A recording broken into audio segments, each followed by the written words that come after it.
আমার সকল বন্ধুদের জানাই শুভ জন্মাষ্টমীর অনেক অনেক শুভেচ্ছা। রাধা মাধব সবার মনের ইচ্ছা পূরণ করুক, সবাইকে ভালো রাখুক এই কামনা করি। তো সকাল থেকে তো জোর কদমে শুরু করে দিয়েছি আমার ঠাকুরের জন্য ভোগ। তো ভোগে তো কী রান্না হচ্ছে আগের ভিডিওতে শেয়ার করলাম।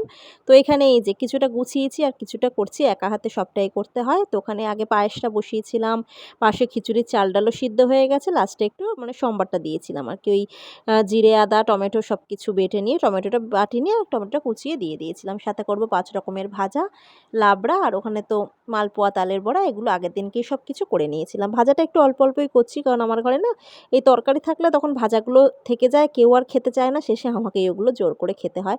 আর ঠাকুরের ভোগ নষ্ট করতে একদমই মন চায় না।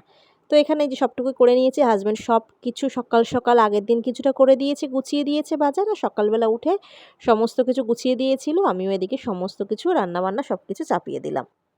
তো তারপর ছেলে তো যাবে আজকে দিদির বাড়ি, দিদিকে ভোগ পাঠাবো, মাকে ভোগ দেবো, এই আর কি সকাল সকাল। আর তারপর নিজের মানে শ্বশুরবাড়ির লোকেদেরও তো দেওয়ার থাকে। তো সব কিছু দিয়ে ঠিয়ে নিয়ে তারপর যেটুকু যা থাকবে তারপর আমরা ভোগ গ্রহণ করব।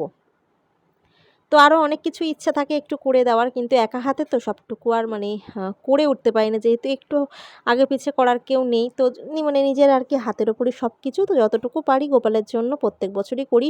এই নিয়ে আমার বাড়িতে ৪ বছর জন্মাষ্টমী, গোপাল আমার বাড়িতে এসেছে ৪ বছর হয়ে গেল। দেখতে দেখতে ৪টে বছর কেটে গেল আমার তো গোপালকে স্বপ্নে পাওয়া। তো এখানে দেখো সমস্ত কিছু ভোগ টোগ রান্না করে নিয়ে সুন্দর মতো ঠাকুরকে ফল মিষ্টি, এই যে সকালবেলা নানা রকমের চকলেট, মাজা, বাটার, এগুলো সব হাজব্যান্ডই দিয়েছিল গুছিয়ে। আর গোপালের সবথেকে প্রিয় জিনিস হলো ননি। সব কিছু গুছিয়ে ঠাকুরকে সুন্দর করে ভোগ দিয়ে আরতি করে নিলাম।